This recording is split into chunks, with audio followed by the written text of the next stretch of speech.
അല്ലെന്ന് ഒരു പ്രോജക്റ്റ് കേരളത്തിന് ലഭിക്കണമെങ്കിൽ ഈ പ്രോസസ്സിലാണ് ഞങ്ങൾ എടുത്ത് കൊടുക്കും.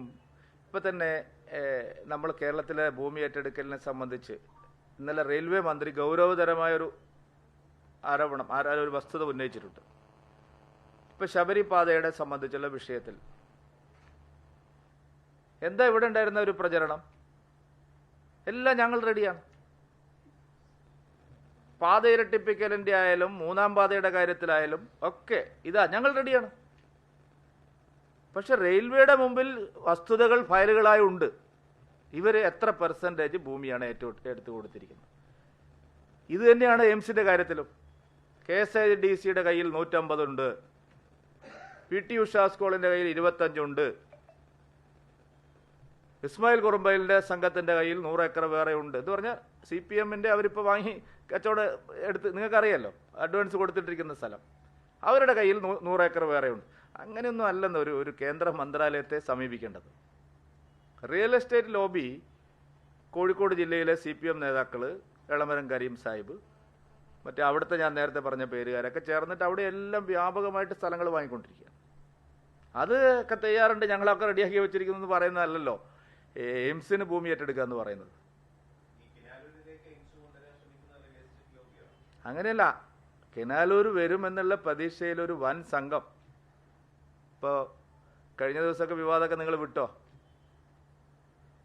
PSC മെമ്പർ അവരൊക്കെ എന്ന് പറഞ്ഞാൽ അവരൊക്കെ നടത്തിക്കൊണ്ടിരിക്കുന്നത് വലിയ റിയൽ എസ്റ്റേറ്റ് ഇടപാടാണെന്ന്. ഇപ്പോൾ ഈ കോംട്രസ്റ്റ് പൊളിച്ചിട്ട് അവിടെ എന്താണ് കൊണ്ടുവരാൻ പോകുന്നത്? സ്റ്റീൽ കോംപ്ലക്സ് 30 കോടി രൂപയ്ക്ക് വിറ്റിട്ട് ആരാണ് ഇതിൻ്റെ പിന്നിൽ? ഇതേ സംഘം തന്നെയാണ്. അതിപ്പോൾ അവരവിടെ നേരത്തെ തയ്യാറായിട്ടുണ്ടാവും. പക്ഷെ അതല്ലല്ലോ കേന്ദ്ര ഗവൺമെൻറ്റിന് മുമ്പിൽ കൊടുക്കേണ്ട കാര്യങ്ങൾ കൊടുത്തില്ലെന്നാണ് എൻ്റെ പക്ഷം. അല്ലെന്ന് സ്ഥലം ഏറ്റെടുത്ത് പൂർത്തിയായിട്ടില്ലെന്നാണ് ഞാൻ പറഞ്ഞത്. സുരേഷ് ഗോപി അത് തന്നെയാണ് പറഞ്ഞത്. സ്ഥലം ഏറ്റെടുപ്പ് പൂർത്തിയായി ഫയല് പൂർത്തീകരിച്ച് കൊടുക്കാനുള്ള സാഹചര്യത്തിലേക്ക് കേരളം വന്നിട്ടില്ല ഇപ്പോഴും. അതുകൊണ്ട് അവിടെ ഇഷ്ടം പോലെ സ്ഥലമുണ്ട് എന്ന് പറയുന്നതിൽ എന്താ അർത്ഥമുള്ളത്? എന്തിനാണ്? നമുക്ക് ഒരു കുഴപ്പമില്ലെന്ന്. നമുക്ക് ഞാൻ പറഞ്ഞില്ലേ, നിങ്ങൾ അങ്ങനെ ഒരു വ്യാഖ്യാനമേ വരുത്തണ്ട. നാട്ടിൽ വികസനം ഉണ്ടാവുന്ന കാര്യത്തിൽ ഒരിക്കലും ഞങ്ങളുടെ ഒരു സമീപനത്തിൽ എല്ലാ ജില്ലക്കാരും ആവശ്യപ്പെടുന്നുണ്ട്, പല ജില്ലക്കാരും. അപ്പോൾ എനിക്ക് ഉടനെ ഒരു ജില്ല എന്ന് പറയാൻ പറ്റുമോ? തിരുവനന്തപുരത്ത് വേണമെന്ന് പറയുന്നവരുണ്ട്, പാലക്കാട് വേണമെന്ന് പറയുന്നവരുണ്ട്, ആലപ്പുഴ വേണമെന്ന് പറയുന്നവരുണ്ട്, തൃശ്ശൂർ വേണമെന്ന് പറയുന്നവരുണ്ട്. പക്ഷെ ഒരു BJP പ്രസിഡന്റ് എന്നാൽ പിന്നെ ഇന്ന സ്ഥലം എന്ന് അങ്ങനെ പറയുന്നതിൽ എന്താ ഉള്ളത്? സംസ്ഥാന ഗവൺമെൻറ് എന്തിനാണെന്ന് മറ്റുള്ളവരെ ഈ തർക്കത്തിലേക്ക് വലിച്ചഴിക്കുന്നത്? ഞങ്ങളെയൊക്കെ എന്തിനാണ് ഈ തർക്കത്തിലേക്ക് വലിച്ചഴിക്കുന്നത്? സംസ്ഥാനത്ത് എവിടെ കേന്ദ്രത്തിന് മുമ്പിൽ ഭൂമി ഏറ്റെടുത്ത് കൊടുക്കാൻ കഴിയുന്ന നിലയിൽ അവർക്ക് സാധിക്കുമെങ്കിൽ അതിനെ ഞങ്ങളാരും എതിർക്കാൻ പോകുന്നില്ല. അദ്ദേഹം തന്നെ പറഞ്ഞ കാര്യങ്ങൾ അദ്ദേഹം മാറ്റി പറഞ്ഞു. BJPയോടുള്ള അയിത്തം തീർന്നു, BJPക്ക് വോട്ട് ചെയ്യാൻ ആൾക്കാർക്ക് മടിയില്ലെന്ന് അദ്ദേഹം തന്നെ പറഞ്ഞില്ലേ.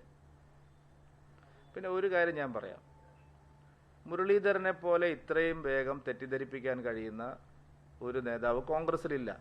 അതൊരു നിഷ്കളങ്കനായ മനുഷ്യനാണ്. പത്മജ അത് പറഞ്ഞിട്ടുണ്ട്. എന്ത് ചതിയാണ് മുരളീധരനോട് പിന്നെ സുധാകരനും സതീശനും കാണിക്കുന്നത്? ഈ KC വേണുഗോപാലിൻ്റെയും സുധാകരൻ്റെയും സതീശൻ്റെയും ഒക്കെ താല്പര്യത്തിന് വേണ്ടിയിട്ട് പാവം മുരളീധരനെ ബലിയാടാക്കുകയാണ്. ഞാൻ എപ്പോഴും ആ പോയിന്റിലാണ് നിൽക്കുന്നത്.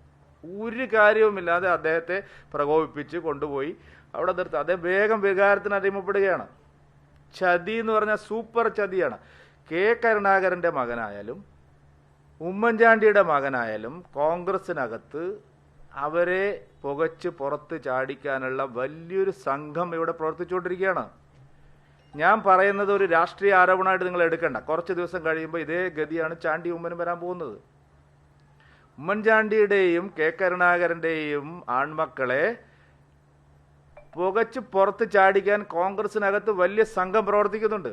മുരളീധരൻ വികാരത്തിന് അടിമട്ട് എപ്പോഴും അതിൻ്റെ പിന്നാലെ വശംബദനാവും. നേമത്ത് പോയി നിൽക്കുമെന്ന് പറഞ്ഞു. പാവം നേമത്ത് പോയി നിന്നു. 10-15,000 വോട്ടാണ് കിട്ടിയത്.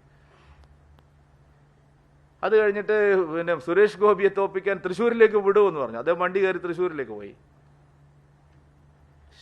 വടകരയിൽ പിന്നെ ഷാഫിയെ കൊണ്ടുവന്നാലേ വേണുഗോപാലിന് ആലപ്പുഴ നിൽക്കാൻ പറ്റുള്ളൂ. അപ്പം തട്ടാൻ പറ്റുന്ന ഒരു പന്ത് മുരളീധരൻ മാത്രമാണ്. അത് നിങ്ങളത് മനസ്സിലാക്കണം. മുരളീധരനെ പ്രകോപിപ്പിച്ച് നിങ്ങൾ ഈ ചോദ്യങ്ങൾ ചോദിച്ചാലൊക്കെ അദ്ദേഹം പലതും പറയും. പക്ഷെ അദ്ദേഹത്തിനെ പാർട്ടിയിൽ നിന്ന് തന്നെ നിഷ്കാസനം ചെയ്യാനുള്ള സംഘമാണ് ഇവിടെ പ്രവർത്തിച്ചുകൊണ്ടിരിക്കുന്നത്.